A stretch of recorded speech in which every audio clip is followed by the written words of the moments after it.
Hello and welcome back to part 2 of the common buzzard treatment.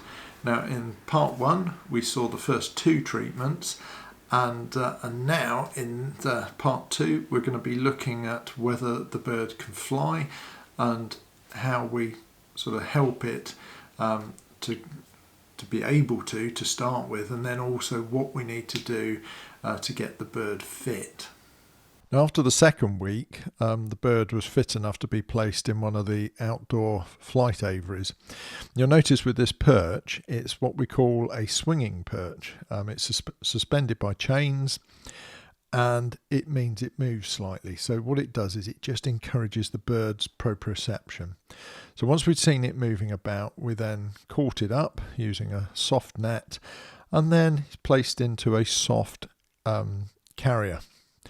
And all of these are designed to make transporting them around the hospital that much more comfortable and safer. And then off we go to the operating theatre, which also doubles up as my treatment room back in the main part of the hospital. And once in here, I can do a more thorough examination,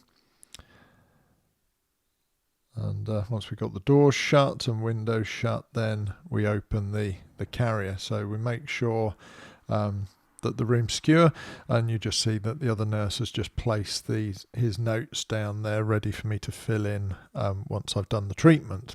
So everything is documented as it would be in any normal hospital, and you'll see much more active. The tail guard's off now because obviously he's been flying, and this is a much more active buzzard. But the tough part with them at this stage is it's a mixture of getting them fit enough. Now I'm using my hand here to check that his eyesight is okay, because it's not uncommon for birds of prey to get visual impairment if they've collided with something. If they've had a bleed on the brain, other things like that, so they can have central nervous system type problems. But you'll notice he's actually he follows my hand, he or she follows my hand wherever I'm going. And now, I don't know if you can see, but look at that, look how he maintains his position beautifully. And I can now use his body to gently articulate through these particular joints. And not just the joints, but the muscles and all the other soft tissues, which is what we as osteopaths are most interested in. This bird is coming along nicely, but as I was started to say, and then the interesting stuff happened, the tough part of this is trying to get them fit enough so that when you release them, they are going to not just survive, but thrive in the wild. Obviously, it's very difficult to monitor them on release, but we try as best as we can, and we don't release anything where we don't think it stands a chance of surviving. So I'm looking for symmetry here. I want to see that the wing muscles all work and the joints work as symmetrically as possible. Now I'm going on to that synsacrum, thoracic synsacral joint, and then just moving my articulation down into the coccygeal or tail vertebrae, or part of the tail backbones. And I need to make sure that the resting state of these muscles is as symmetrical as I can possibly get, not just from side to side, but from top to bottom, front to back.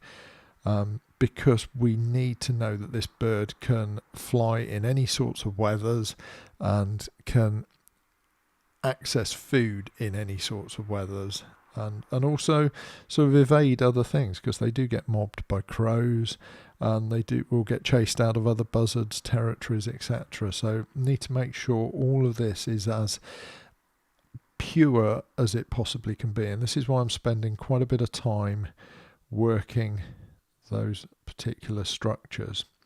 Once I've done those, I then want to check that by altering those I haven't adversely affected anything else. And you'll notice as I move the wings, this bird is adjusting its balance. So see how it lifts the tail, which means it's articulating all these particular joints I've just been talking about. And this is essential stuff, and this is where you engage the patient in the treatment, and why it's also important to have somebody else holding the bird so that I can concentrate fully on the work that I need to do. And you can see I'm working up into the neck now because the bird is holding its head level, but I'm rotating right the way through its axial or central structures and introducing some lateral flexion or side bending. And look at that, look how that bird just maintains that beautiful posture. There you go. And then just finally check that synsacrum and then those coccygeal joints again. So down into the tail there, and that's much, much better now. You've got much more symmetrical movement.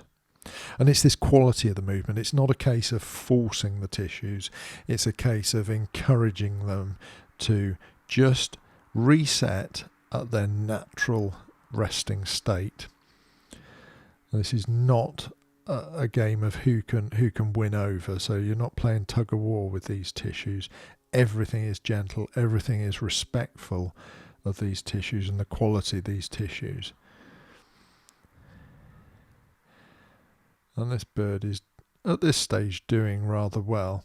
Obviously the things we're worried about are damage to the primary feathers, because we're the primary flight feathers, because again that would dictate how long it is before we can release, or whether Tim here, the vet, has to replace any of the feathers, and they will do feather implants if they need to, which are a little bit like hair extensions in people, but much more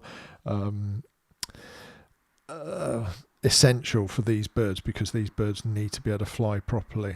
And the good news was the feathers just needed a little bit of extra cleaning up. Their integrity was phenomenal. When you think this bird had been in for about 3 weeks at this stage, that is really good going. So Tim is just counting through and checking, and what's nice is I can still monitor how the bird is doing, how it's balancing, how it's coping. And you notice everything we do is quiet and methodical. And look at the quality. That's not bad. That is not bad for a bird that's been in a captive situation. And those feathers just need a little bit of further tidying up. You just got the very, very ends of the fingers there slightly damaged. But not bad. Not bad at all. There you go, and Tim just doing the final count through. And you'll see the bird is, the nice thing with buzzards is they just seem to accept, or common buzzards I should say, seem to accept being handled like this. They're not the most stressed birds, unlike some of the other raptors that we get to treat that do suffer much more from stress. So there we go. And just all the leading edge, so the front of the wings both look great, and that's one of the critical areas. And then the other is just that there's enough surface area of quality for the birds to be able to fly, and fly obviously symmetrically. So there we have this beautiful bird, and we just leave it there and just look at that.